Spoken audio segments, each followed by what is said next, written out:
नमस्कार बच्चों, मेरा नाम है राहुल और आप देख रहे हैं बेसिक्स क्लास। तो किस प्रकार से लिखे कि आपके 95% आए, किस प्रकार से लिखे कि 99% आए टॉपर, किस प्रकार से लिख देते हैं। आपके सामने देख रहे हो, आपके सामने जो एक कॉपी दिखाई दे रही है एक टॉपर बच्चे की है। ठीक है, साइंस का है, वेडनेसडे 4/3/2020 को हुआ था। माध्यम इंग्लिश है, मेरे पास भी एक सेट है। ठीक है, 4 मार्च 2020 को हुआ था। सेट 1 है, क्लास 10। ठीक है, सेम है लेकिन थोड़ा सा प्यारे बच्चों इसमें चेंज हो गया है, जो आपको दिखाना चाहता हूँ।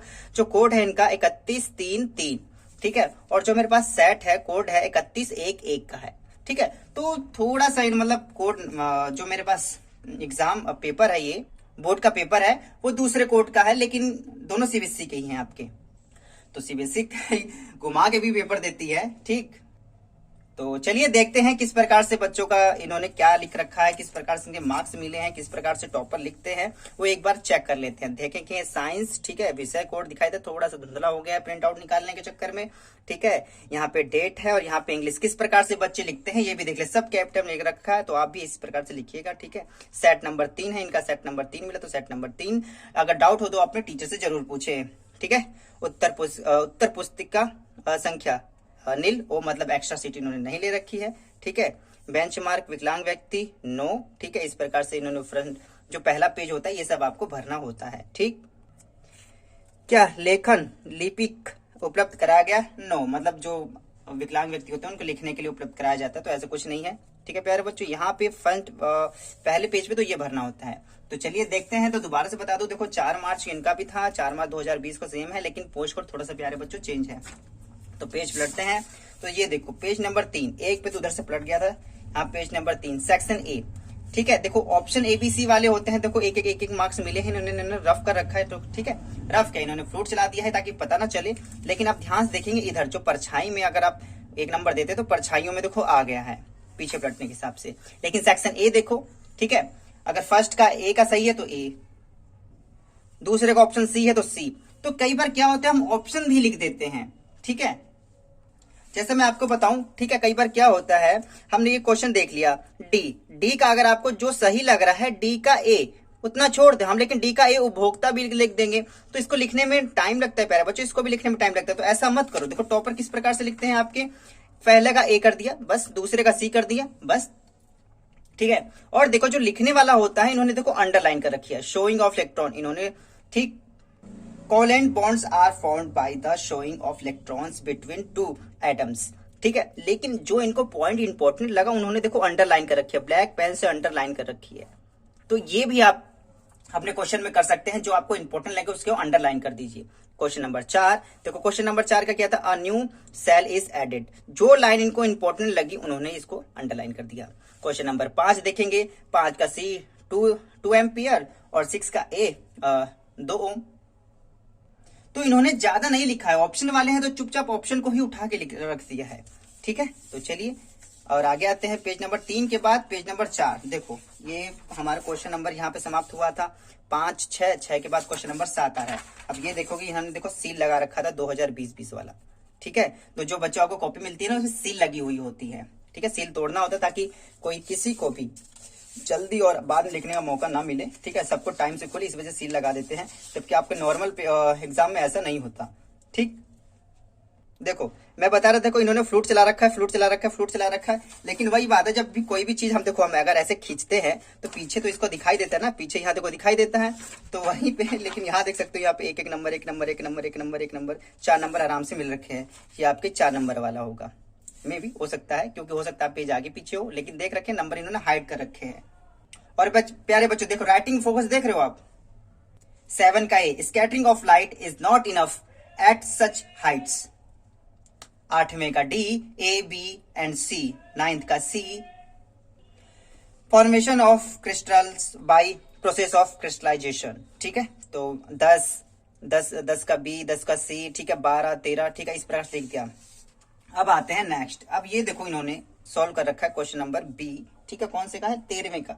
ठीक, बिल्कुल क्लीन और कहीं कट पिट का निशान नहीं है। देखो कई बार क्या होता है हम कुछ भी लिख देते, जैसे वर्क लिख दिया हमने तो ऐसे काट देते, कहीं भी कट पिट का निशान प्यारे बच्चों नहीं है। जैसे पावर लिखा है POWER हमने लिख दिया पावर ऐसे, तो कई बार क्या होता है पावर से कुछ कर तो हम कई बार ऐसे कटपिट कर देते हैं, लेकिन ध्यान देखो यहाँ पे भी किसी प्रकार का इन्होंने कटपिट नहीं कर रखा है।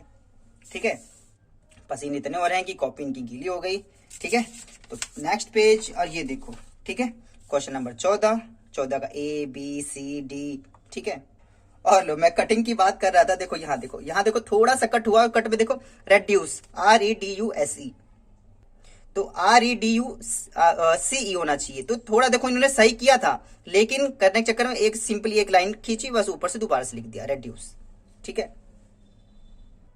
इस बात पे फोकस करते रहना, ठीक है। देखो सेक्शन बी पे आ गए हम, चलो ठीक है। बी वाला थोड़ा सा मैं ये मैच करा देता हूं, ठीक। क्वेश्चन नंबर 15 है, और यहाँ पे देखो 4 मार्च 2020 वाला ही है, तो कुछ न कुछ बहुत सारे क्वेश्चन तो मैच करेंगे ही। देखो ये वाला है आपका, ठीक है, एक्सोथर्मिक रिएक्शन, ठीक है, CaOH2O रिएक्शन कराने पे CaOH का होल ट्वाइस, ठीक है। और ये हिंदी में अगर प्यारे बच्चे देखो तो कैल्शियम ऑक्साइड जल के साथ तीव्र अभिक्रिया करके बुझा हुआ चूना बनाता है, ठीक है। तो कौन सा है आपका, ठीक है, ऊष्मा उन्मोचन अभिक्रिया। अब ध्यान देखेंगे इन्होंने क्वेश्चन में इस प्रकार से पूछा होगा, ऊष्मा उन्मोचन क्रिया की एक एग्जाम्पल लिखिए, ठीक।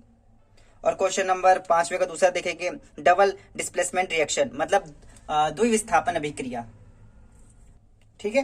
तो घुमा फिरा के जो प्रीवियस ईयर क्वेश्चन होते हैं प्यारे बच्चों, वो भी आपको करने जरूरी होते हैं, ठीक है। क्योंकि यहाँ आ गया आपका 15 यहाँ समाप्त हो गया, 15 के बाद यहाँ पे 16, ठीक है।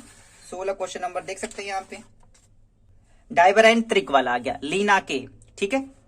और ठीक, और न्यूलैंड्स का अष्टक सिद्धांत देखो तीसरे वाले पूछा हो, Newlands law of octave in is not application to all 3, मतलब सभी पे इसका अप्लाई नहीं होता, ठीक है।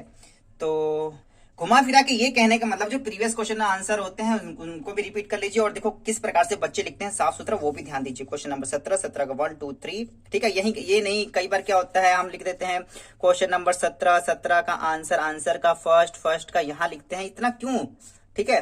17 का फर्स्ट, तो सीधी सी बात है, अब आंसर कॉपी में लिखे तो आप आंसर ही लिख रहे होंगे, दूसरी चीज तो लिख नहीं रहोगे, तो क्वेश्चन आंसर लिखने क्या मतलब, 17 का 1, 17 का 2, 17 का 3, बस इस प्रकार से लिख दीजिए आप आसानी से, ठीक है।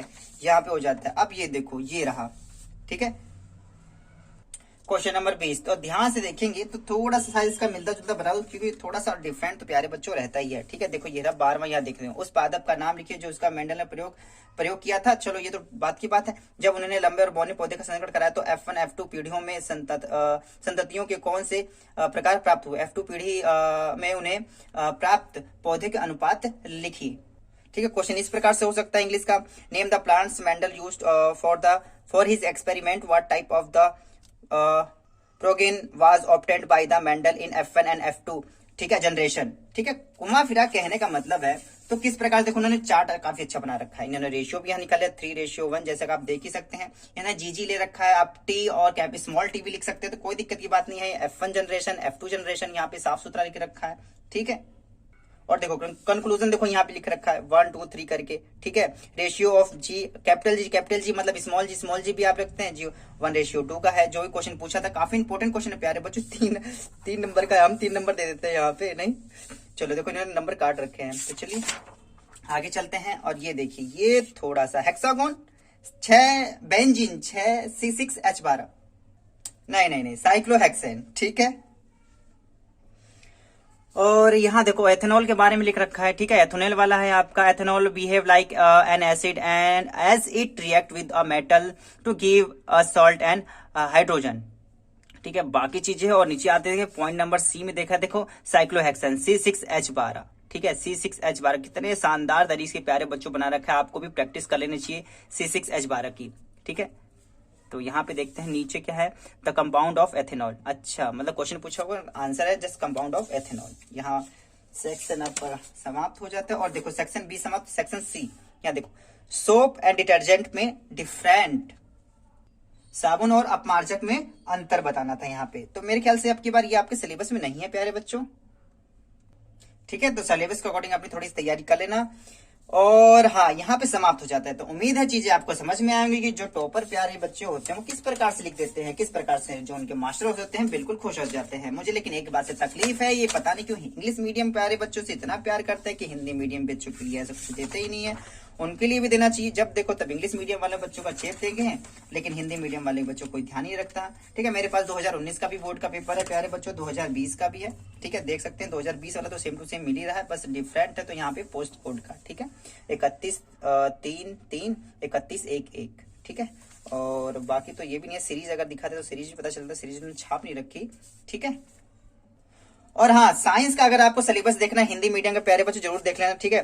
द्वितीयक टर्म 2 के हिसाब से कुछ चैप्टर आएंगे, कुछ चैप्टर नहीं आएंगे, तो ध्यान रख लेना। ठीक है। पदार्थ का, ठीक है, हमने वर्कशीट का अनुसार तो करे, और वर्कशीट में मैं हर बार दिखाया था मैंने। ठीक है।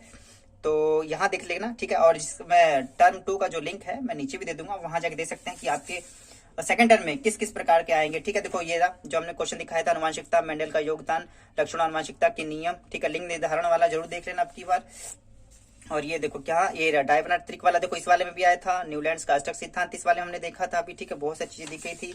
जीव जन्म कैसे करते हैं, हाँ ये इसके उतने हमने देखे नहीं, और मैंने कुछ पेज उठाए भी नहीं थे। ठीक है। क्यों? क्योंकि कुछ इनके कम से कम 20-22 पेज का इनका ये पेपर था आपका। अगर आपको ये पेपर चाहिए पीडीएफ में, ठीक है, जो 4/3/2022 को आंसर चाहिए, इसके आंसर शीट चाहिए, तो मैं आपको अपने टेलीग्राम पे इसको अपलोड कर दूंगा। ठीक है। टेलीग्राम पे आप जा सकते हैं। टेलीग्राम है माई CBSC CLASS माई CBSC क्लास। आप टेलीग्राम पे जाएंगे तो आपको आसानी से मिल जाएगा। @माई CBSC क्लास अगर आप सर्च करते हैं तो आप जा सकते हैं आसानी से, और आपको जो इसका पीडीएफ है ना वो आसानी से मिल जाएगा, ताकि आप भी और आसानी से इस पेपर को समझे। हिंदी मीडियम वाले बच्चों को थोड़ा सा वक्त लग सकता है, लेकिन इंग्लिश मीडियम वाले तो इसी से काम चला सकते हैं। ठीक है। और जो सिलेबस है मैंने दिखा दिया, वो सिलेबस अभी क्या पढ़ाना है तो लिंक मैं डिस्क्रिप्शन में दे दे रहा हूँ। द्वितीय अवधि का टर्म 2 का सिलेबस पढ़ सकते हैं प्यारे बच्चों। ये 2020 का ही है, वैसे 2020 कहीं लिखा था, सॉरी 2022 का है सॉरी 2022 का है, 2022 का है, लेकिन कहीं लिखा नहीं है हलकटों ने, इनको लिख देना चाहिए था, लेकिन नहीं, कोई बात नहीं। मैं CBSC क्लास की इस वीडियो को देखने धन्यवाद। अगर आपको किसी और सब्जेक्ट का चाहिए तो वो भी कमेंट करके जरूर बताइएगा। तब तक के लिए जय हिंद, जय भारत।